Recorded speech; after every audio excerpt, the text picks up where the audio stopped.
अहिल्यानगरच्या सीना नदीच्या नदीपात्रामध्ये एक अनाधिकृत मस्जिद तुम्ही बघू शकता। हे आहे अनाधिकृत बांधकाम। त्याच्या पलीकडे तुम्ही बघू शकता मागच नदीचं पात्र आहे। ही नदी साधारण इथून तुम्ही बघू शकता शहराच्या दिशेने ही वाहत आहे। पुढे महानगरपालिकेची हद्द चालू होते।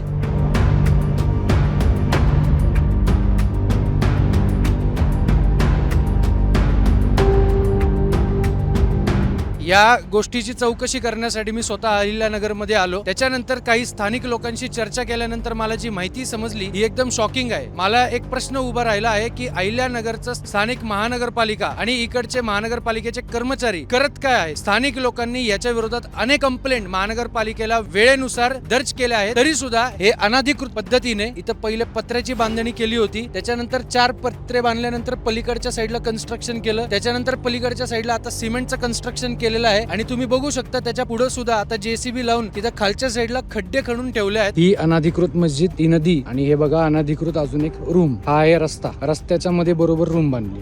लँड जिहाद। स्थानिकांनी दिलेल्या माहितीनुसार या अनाधिकृत मदरशामध्ये किंवा मस्जिदीमध्ये अनेक वेळेला लहान मुलं येतात, भक्तिभावाने नमाज पडायला येत असतील आणि त्यांच्या धर्माचं शिक्षण घ्यायला नक्कीच येत असतील। पण हा रजिस्टर्ड मदरसा नाहीये, याच्यावरती कोणत्याही सरकारी विभागाचा कंट्रोल नाहीये। तुम्ही विचार करा, या नदी पात्राचं पाणी उद्या पावसाळ्यामध्ये जर वाढलं आणि त्या मदरशामध्ये किंवा मशिदीमध्ये घुसलं आणि जर कोणाची मानवहानी झाली, कोणाला दगा झाला, जर कोण तिथं नदीत बुडून मेलं, तर याला स्थानिक प्रशासन जबाबदार राहणार आहे का? हा माझा अहिल्यानगर प्रशासनाला सवाल आहे। दुसरा माझा महत्त्वाचा प्रश्न आहे, शुक्रवारच्या दिवशी नमाज पढण्यासाठी गावातून अनेक भागातून माणसं येतात। नमाज पडायचा त्यांचा हक्क येऊ दे, पण ही जागा नाही ना, ही अधिकृत जागा आहे का? नमाज त्यांना मशिदीमध्ये पडायचं तर पडू दे। इथं पोलिसांना बोलावं लागतं आणि पोलीस प्रोटेक्शन मध्ये या मशिदीमध्ये नमाज पठणचा कार्यक्रम केला जातो। आपण कुठं राहतोय? आपण काय करतोय? अहिल्यानगर महानगरपालिकेने हे उत्तर देणं गरजेचं आहे।